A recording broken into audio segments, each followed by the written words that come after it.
ಎಲ್ರಿಗೂ ನಮಸ್ಕಾರ. Welcome to ಸಂಚಾರ, ಸಣ್ಣ ಪುಟ್ಟ ಸಂಚಾರಗಳ ಸ್ಪೆಷಲ್ ಸಮಾಚಾರ. ಇವತ್ತಿನ ಸಂಚಾರ ಎಲ್ಲಿಗೆ, ಏನದ್ರ ಸಮಾಚಾರ ಅಂದರೆ, ಇವತ್ತಿನ ಸಂಚಾರ ಕರ್ನಾಟಕದ ಚಿಕ್ಕಮಗಳೂರು ಜಿಲ್ಲೆಯಲ್ಲಿ ತುಂಗಾ ನದಿ ಪಕ್ಕದಲ್ಲೇ ನೆಲೆಸಿರುವಂತಹ ಶೃಂಗೇರಿ ಮತ್ತು ಹರಿಹರಪುರ ಪುಣ್ಯಕ್ಷೇತ್ರಗಳಿಗೆ. ಇಂಥ ಪುರಾಣ ಪ್ರಸಿದ್ಧಿ ಹೊಂದಿರೋ ಕ್ಷೇತ್ರಗಳಲ್ಲಿ ನಮ್ಮಂಥವ್ರು ಏನು ಮಾಡ್ತಾ ಇದೀವಿ ಅಂತ ಯೋಚನೆ ಮಾಡಿದ್ರೆ, ಇನ್ನೇನು ಮಾಡ್ತೀವಿ, ಸಾಲನೋ ಸೋಲನೋ ಮಾಡಿ ಬೈಕ್ ತೊಗೊಂಡ್ಬಿಟ್ಟಿರ್ತೀವಿ. ಮನೇಲಿ ನಿಲ್ಸಕ್ಕ ಇಲ್ಲ, ಊರು ಸುತ್ತಕ್ಕೆ. ಈ ಸಲ ಸುತ್ತಕ್ಕೆ ಅಂತ ಡಿಸೈಡ್ ಮಾಡಿದ್ದೂರು ಇವೆರಡು. ಶೃಂಗೇರಿ ಚಿಕ್ಕಮಗಳೂರು ಜಿಲ್ಲೆಯಲ್ಲಿ ಒಂದು ಪ್ರಮುಖ ತಾಲೂಕು ಅಷ್ಟೇ ಅಲ್ಲ, ಒಂದು ಒಳ್ಳೆ ಟೂರಿಸ್ಟ್ ಅಟ್ರಾಕ್ಷನ್ ಕೂಡ. ಇದು ಸ್ವಯಂ ಆದಿಶಂಕರಾಚಾರ್ಯರೇ ಸ್ಥಾಪನೆ ಮಾಡಿರುವಂತಹ 4 ಪ್ರಮುಖ ಪೀಠಗಳಲ್ಲಿ ಮೊದಲು ಸ್ಥಾಪನೆ ಆದಂತಹ ದಕ್ಷಿಣಾಮ್ನಾಯ ಶೃಂಗೇರಿ ಶಾರದಾ ಪೀಠ. ಇದರ ಐತಿಹಾಸಿಕ ಮಹತ್ವ ಏನು ಅಂತ ಸ್ವಲ್ಪ ಇಳಿದಳಿದ್ರೆ, ಕ್ರಿಸ್ತಶಕ 8ನೇ ಶತಮಾನದಲ್ಲಿ ಶ್ರೀ ಆದಿಶಂಕರಾಚಾರ್ಯರೇ ಸ್ಥಾಪನೆ ಮಾಡಿ ಶೃಂಗೇರಿ ಮಠನ ಯಜುರ್ವೇದಕ್ಕೆ ಉಸ್ತುವಾರಿ ಕೊಟ್ಟು ಹೋಗಿದ್ದಾರೆ. ಈ ಸ್ಥಳನೇ ಯಾಕೆ ಸೆಲೆಕ್ಟ್ ಮಾಡಿದ್ರು, ಬೇರೆ ಯಾವ ಲೊಕೇಶನ್ನು ಸಿಗ್ಲಿಲ್ವಾ ಅಂತ ಕೇಳೋರಿಗೆ, ಶಂಕರಾಚಾರ್ಯರು ತುಂಗಾ ನದಿ ತೀರದಲ್ಲಿ ಸಂಚಾರ ಮಾಡ್ತಿದ್ದಾಗ ಹೆರಿಗೆ ಆಗ್ತಿರೋ ಒಂದು ಕಪ್ಪೆ ಇತ್ತು. ಬಿಸಿಲಿನಿಂದ ಕಪ್ಪೆಗೆ ರಕ್ಷಣೆ ನೀಡ್ತಾ ಇದ್ದಿದ್ದು ನಾಗರಹಾವು.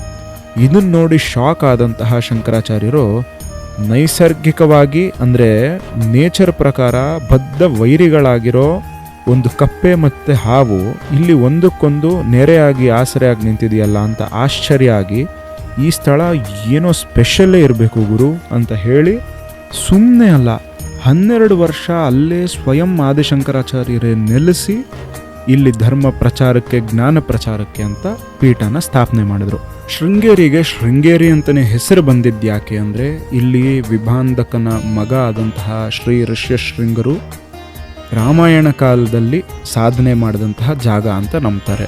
ಋಷ್ಯಶೃಂಗಗಿರಿ ಅಂತಲೇ ಹೆಸರಾಗಿದ್ದಂತಹ ಈ ಊರಿಗೆ ಮುಂದಕ್ಕೆ ಶೃಂಗಗಿರಿ ಅಥವಾ ಶೃಂಗೇರಿ ಅಂತ ಹೆಸರು ಬಂತು. ಪ್ರಮುಖವಾಗಿ ಇಲ್ಲಿರೋದು ಶಾರದಾಂಬನವ್ರ ದೇವಸ್ಥಾನ. ಇದು ಸರಸ್ವತಿ ದೇವಿಗೆ ಸಮರ್ಪಣೆಯಾಗಿರುವಂತಹ ದೇವಸ್ಥಾನ. ಇದರ ಜೊತೆ ಹೊಯ್ಸಳ ಮತ್ತು ವಿಜಯನಗರ ಕಾಲದ ಆರ್ಕಿಟೆಕ್ಚರ್ ಹೊಂದಿರುವಂತಹ 14ನೇ ಶತಮಾನದ ಶ್ರೀ ವಿದ್ಯಾಶಂಕರ ದೇವಸ್ಥಾನ ಇದೆ. ನೀವು ರೀಲ್ಗಳಲ್ಲಿ, ಫೋಟೋಗಳಲ್ಲಿ ಹೆಚ್ಚಾಗಿ ನೋಡೋದು ಈ ದೇವಸ್ಥಾನದ ಫೋಟೋಗಳನ್ನೇ. ಅದು ಬಿಟ್ಟರೆ ರಾಜಗೋಪುರದಿಂದ ಒಂಚೂರು ಈಚೆಗಿರುವಂತಹ ಗುಡ್ಡದ ಮೇಲಿರುವಂತಹ ಮಲ್ಹಾನಿಕೇಶ್ವರ ದೇವಸ್ಥಾನವೂ ಸೂಪರ್ ಆಗಿದೆ. ಒಳಗಡೆನೂ ಇವಾಗ ಸುಮಾರಷ್ಟು ಡೆವಲಪ್ಮೆಂಟ್ ಆಗಿ ಒಂದಷ್ಟು ದೇವಸ್ಥಾನಗಳಿದೆ. ಆ್ಯಂಡ್ ನನ್ನ ಪರ್ಸನಲ್ ಫೇವ್ರೇಟ್ ಏನಪ್ಪ ಅಂದರೆ, ಆ ಬ್ರಿಡ್ಜ್ ಮೇಲೆ ನಡ್ಕೊಂಡು ಒಳಗಡೆ ನರಸಿಂಹವನದ ಕಡೆ ಹೋಗುವಂಥದ್ದು. ನರಸಿಂಹವನ ಅಂದಿದ ತಕ್ಷಣ ನೆನಪಾಗೋದು ಏನು ಅಂತಂದರೆ, ಶೃಂಗೇರಿ ಬಗ್ಗೆ ಮಾತಾಡುವಾಗ ಇಲ್ಲಿನ ಗುರು ಪರಂಪರೆ ಬಗ್ಗೆ ಮಾತಾಡದೆ ಮುಂದೆ ಹೋಗೋಕ್ಕಾಗೋದೇ ಇಲ್ಲ. ಶ್ರೀ ಸುರೇಶ್ವರಾಚಾರ್ಯರಿಂದ ಹಿಡಿದು ಇಂದಿನ ಶ್ರೀ ಶ್ರೀ ಭಾರತೀ ತೀರ್ಥ ಮಹಾಸ್ವಾಮಿಗಳು ಮತ್ತು ವಿಧುಶೇಖರ ಭಾರತಿ ಮಹಾಸ್ವಾಮಿಗಳವರೆಗೂ ಈ ಪರಂಪರೆ ಹೇಗೆ ಅಂದರೆ, ವಿಜಯನಗರದ ಸಾಮ್ರಾಜ್ಯದ ಅರಸರಿಂದ ಹಿಡಿದು ಇಂದಿನ ಮುಖ್ಯಮಂತ್ರಿಗಳು, ಉಪಮುಖ್ಯಮಂತ್ರಿಗಳು, ಪ್ರಧಾನಮಂತ್ರಿಗಳು ಎಲ್ಲರೂ ಭಾರಿ ಭಕ್ತಿಯಿಂದ ಪ್ರೀತಿಯಿಂದ ಬಂದು ಹೋಗುವಂಥ ಒಂದು ಮಠ ಇದು.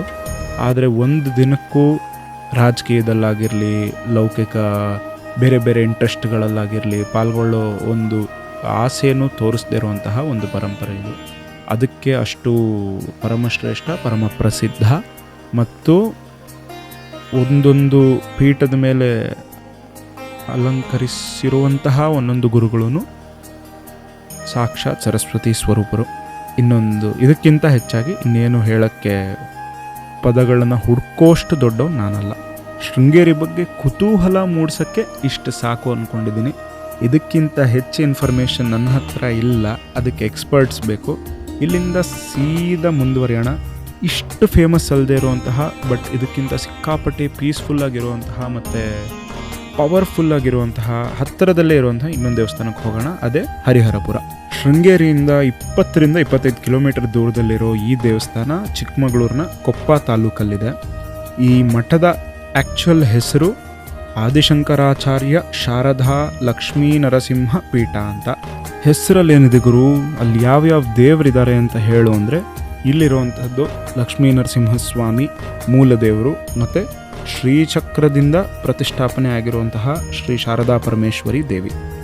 ವಿಜಯನಗರ ಸಾಮ್ರಾಜ್ಯದ 2ನೇ ದೊರೆ ಆದಂತಹ ಹರಿಹರ ಮಹಾರಾಯರು ಇಲ್ಲಿನ ಡೆವಲಪ್ಮೆಂಟ್ ಮಾಡಿರೋದಕ್ಕೆ ಅವರ ಹೆಸರನ್ನೇ ಈ ಊರು ಕೊಟ್ಬಿಟ್ಟಿದ್ದಾರೆ, ಹರಿಹರಪುರ ಅಂತ.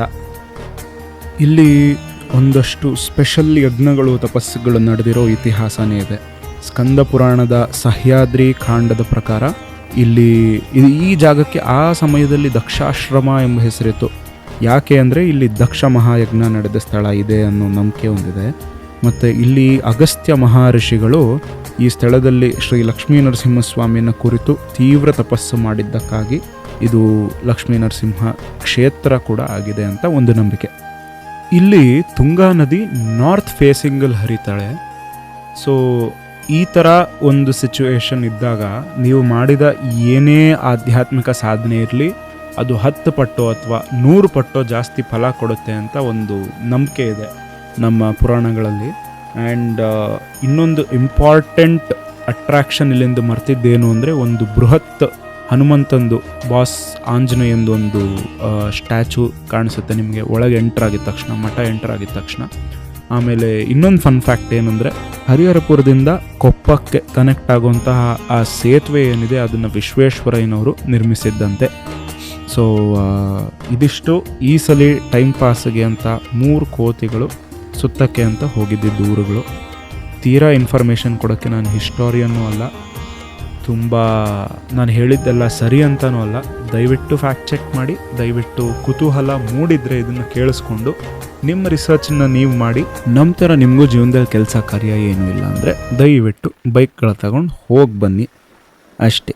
ಬನ್ನಿ ನೋಡಿ ಮಾಡಿ ಅಂತ ಯಾರಿಗೂ ಹೇಳ್ತಿದ್ದೀನೋ ಗೊತ್ತಿಲ್ಲ. ನಾನಂತೂ ಈ ವಿಡಿಯೋ ಯಾರಿಗೂ ಶೇರ್ ಮಾಡಿರೋ ಪರಿಸ್ಥಿತಿ ಅಂತೂ ಇರಲ್ಲ. ಆದರೂ ನಿಮಗೆ ತಲುಪಿದೆ ಅಂದರೆ ದಯವಿಚ್ಛೆ ಶಾರದಾಂಬನವ್ರದ್ದು, ನರಸಿಂಹಸ್ವಾಮಿಗಳದ್ದು ದರ್ಶನ ಮಾಡ್ಕೊಂಬನ್ನಿ. ಟಾಟಾ, ಬಾಯ್ ಬಾಯ್.